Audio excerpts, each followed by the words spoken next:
Santa Claus নাকি আমাদের বাড়ির অ্যাড্রেস ভুলে গেছে, তাই আমাদের কোনো গিফট দিতে আসতে পারবে না।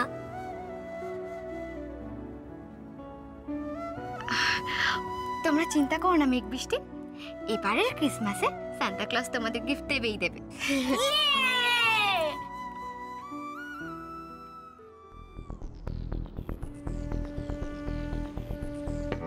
দিয়া কাল এই কিচেনে কেক বানাবে, কিন্তু এটা তো একটা ওপেন কিচেন।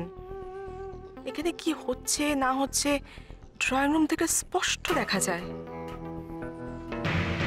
আর কাল তো ড্রয়িং রুমে ক্রিসমাস পার্টিতে প্রচুর গেস্টও থাকবে।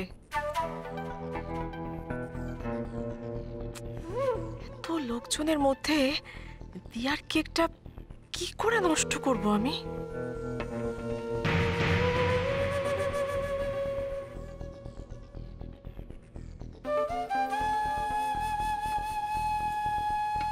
কি ভাবছিস বলতো নিহার? কিছু কি খুঁজছিস? কি লাগবে আমাকে বল না। না না, আমি ভাবছিলাম মেঘ বৃষ্টির জন্য একটা জলখাবার বানাবো। মেঘ বৃষ্টির জন্য জলখাবার বানাবি তুই? আজকে মনে হয় সূর্য উত্তর কিংবা দক্ষিণ কোনো একটা দিক থেকে উঠেছে। দি ভাই, দিস ইজ নট ফেয়ার। তুমি আমার সাথে এভাবে কথা বলছো কেন? আচ্ছা, আমি কি কখনো কিচেনে আসি না? ও মা, সে কথা কখন বললাম? এসেছিলিস তো ওই বিয়ের পর যেদিনকে এ বাড়িতে এলি, তখন দুধ ওতলানো দেখতে কিচেনে এসেছিলিস। তারপর বোধহয় পারতপক্ষে মেঘ বৃষ্টির জন্য আমি পাস্তা বানাচ্ছি, তুই যা ঘরে যা। ঘরে তো যাবো দি ভাই, কিন্তু তার আগে মা, মৌয়ের মুখের সাথে আমার মুখের এতটা মিল কেন? ওর আসল মাকে আমাকে জানতেই হবে। এই ঠিকানাটাই কি বলে দেবে আমাকে আসল সত্যিটা? মৌ আছে? কি দরকার পড়ল? মৌ বাড়িতে নেই, আমি মৌয়ের মা। মা? আমার মা বেঁচে আছে? রাত্রটুক বিশেষ পর্ব ৩রা জানুয়ারি রবিবার সন্ধ্যে ৭টা থেকে ৮টা। যাতায়াত করবে না, আমারও কাজটা করতে সুবিধেই হবে।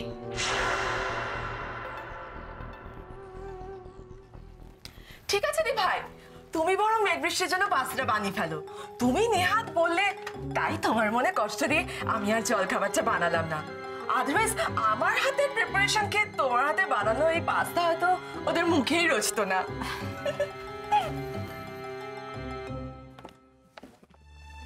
নিহার, তিস্তা, কাল একটু ভোর ভোর উঠতে হবে, বাড়িতে অনেক কাজ আছে। কাজের লোকজন তো সব বুঝিয়ে বলতে হবে তো। মা, ডোন্ট ওয়ারি, কাল আমরা একটা ফাটাফাটি পার্টি থ্রো করব। কিন্তু আমার চিন্তা হচ্ছে ওই কেকটা নিয়ে। ও মা, কেক নিয়ে আবার চিন্তার কি আছে? কেক তো দিয়া বানাবে। হ্যাঁ জানি তো, কেকটা যে দিয়া বানাবে সেটা তো জানি। আচ্ছা মা, কালকে তো এই ড্রয়িং রুমে প্রচুর গেস্ট থাকবে, বাচ্চারা থাকবে, ছুটোছুটি করবে, হুটোপাটি করবে। এরকম একটা সিচুয়েশনে দিয়া কি কেক বানাতে পারবে এই কিচেনে? অসুবিধা হবে না? আর তাছাড়া এই কিচেনের স্পেসটাও তো অনেক কম। তাই আমি ভাবছিলাম কি, দিয়া যদি আমাদের দোতলার কিচেনে কেকটা বানায়, হ্যাঁ, তাহলে তো ওর কাজটা করতে অনেক সুবিধা হবে। ওকে ডিস্টার্ব করার কেউ থাকবে না, ও বেশ ওর মন প্রাণ খুলে শান্তিতে কাজটা করতে পারবে। এটা তো তুমি মন্দ বলনি নিহার, দোতলার কিচেনটা তো খালি পড়ে থাকে। হ্যাঁ, ওখানেই দিয়া কেকটা বানাবে। কিন্তু আমি ভাবছি এই দিয়া আর বিপিন সেই দুপুরবেলায় মার্কেটে গেল, এখনো ফেরার নাম নেই। হ্যাঁ, এখন সন্ধে হয়ে গেল, এত দেরি করছে কেন বলো তো? মা, ওই হাতে টাকা পেয়ে গেলে যা হয়, দেখো ভুলভাল জিনিস কিনে টাকা নষ্ট করছে, তাই এত লেট হচ্ছে।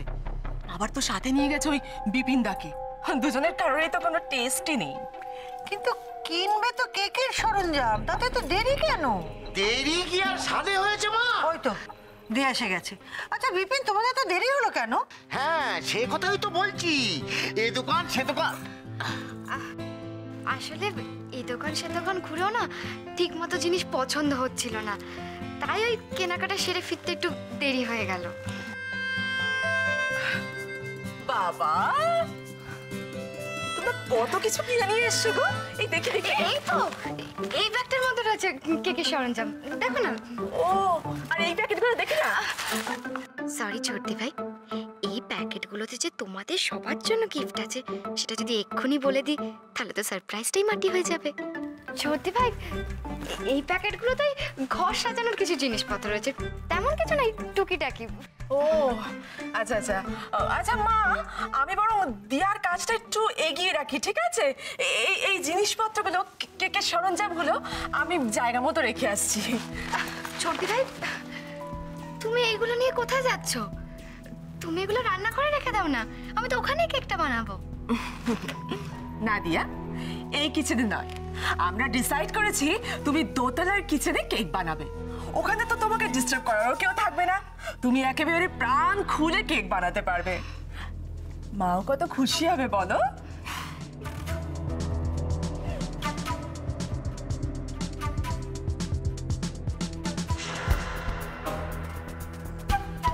বড়দিনে কেক বানাবে বলে মাকে খুব বড় মুখ করে কথা দিয়েছো, তাই না দিয়া? কিন্তু এই নিহারিকা ব্যানার্জি এমন চাল চালবে যে ওই কেকের জন্য তোমাকে সবার সামনে ছোট হতে হবে।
দেওয়া হয়ে গেল। আচ্ছা, স্যার কি আমার দেওয়া গিফটটা পেয়ে গেছেন?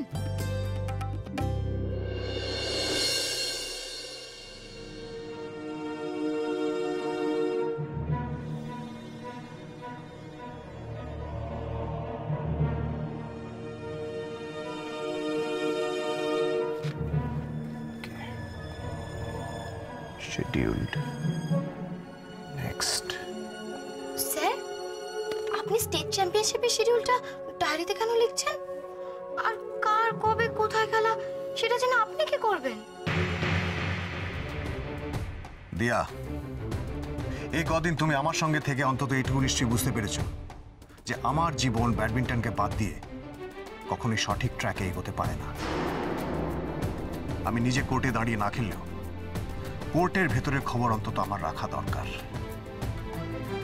আমার নিজের জন্যে, তোমার জন্যে।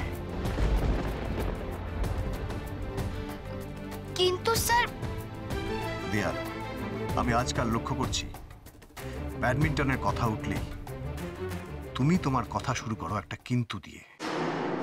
আই হোপ তোমার মধ্যে এই কিন্তুটা তৈরি হয়েছে পরিস্থিতির চাপে। তোমার স্বপ্নকে এই কিন্তুটা কোনোভাবে এফেক্ট করতে পারেনি।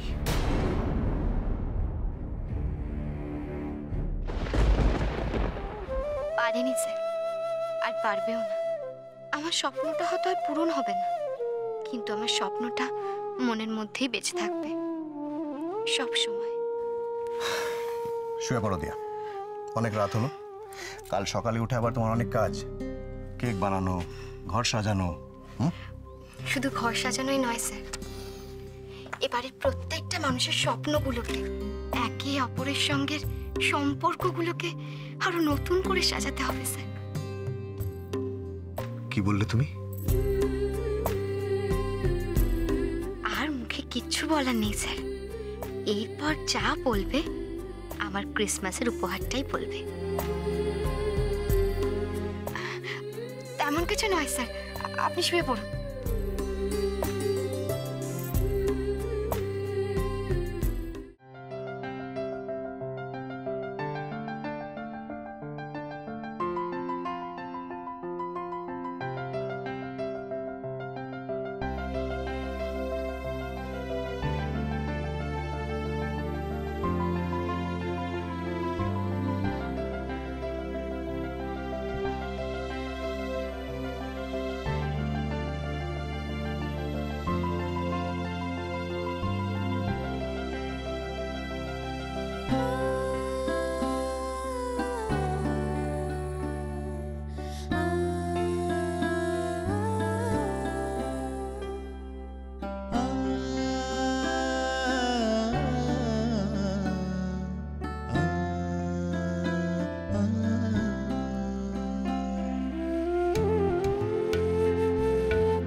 স্যার যে কখন গিফটটা হাতে পাবেন কে জানে।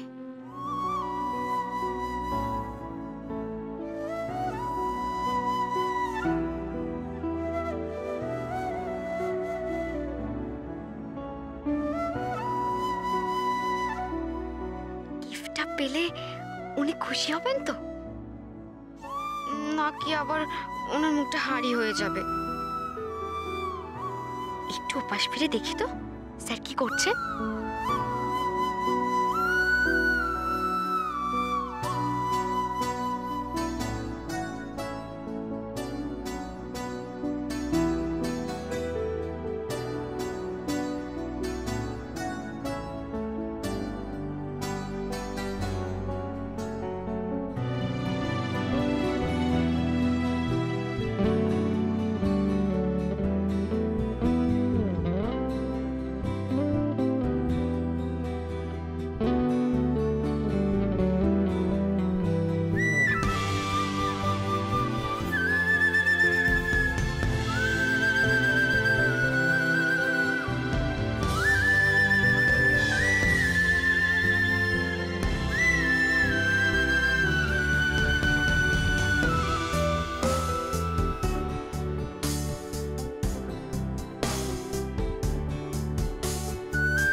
পছন্দ হয় কিনা।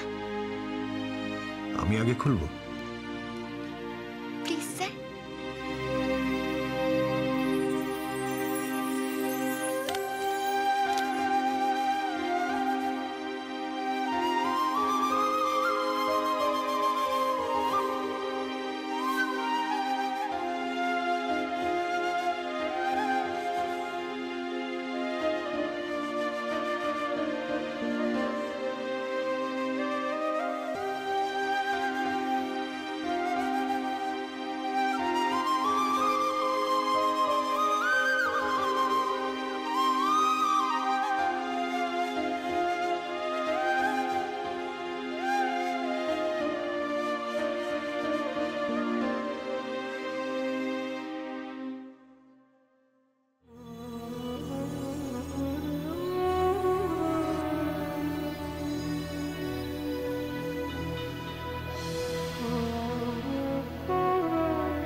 আমি কাউকে কোনো কৈফিয়ত দেব না। এটা কৈফিয়ত নয় আর্য, আমরা সকলেই জানতে যাচ্ছি মেয়েটাকে। ওফ, স্টপ ইট মা। চোখাবি চো।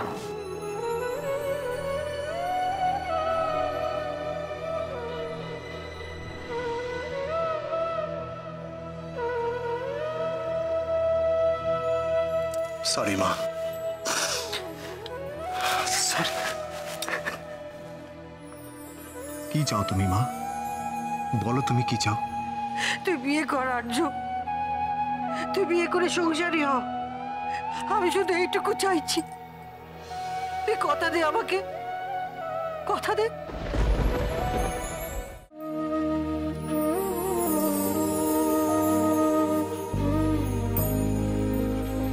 Thank you, thank you so much.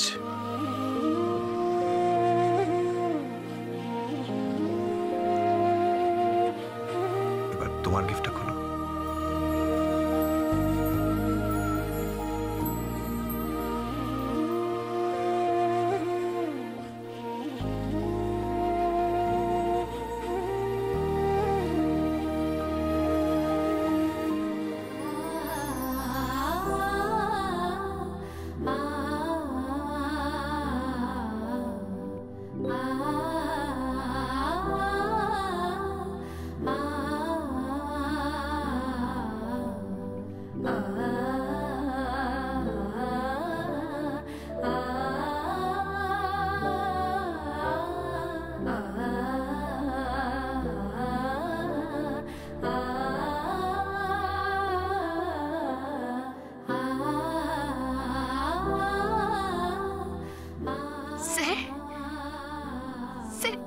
এটা আপনি কোথা থেকে পেলেন? দিয়া, তোমার স্বপ্নের হদিশ আমি সেদিনই পেয়েছিলাম, যেদিন মাইথন স্টেডিয়ামে প্রথমবার তোমায় আমি খেলতে দেখেছিলাম।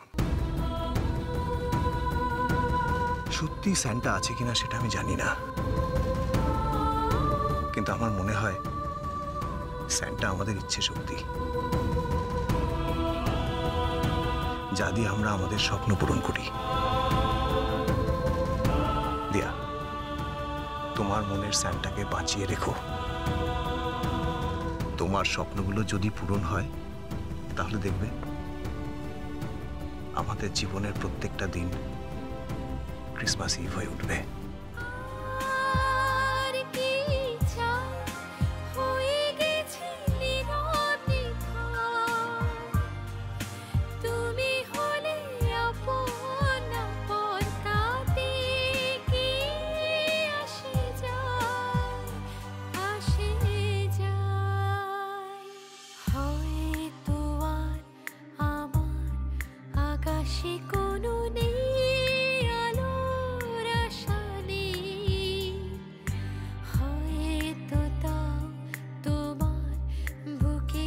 খুঁজি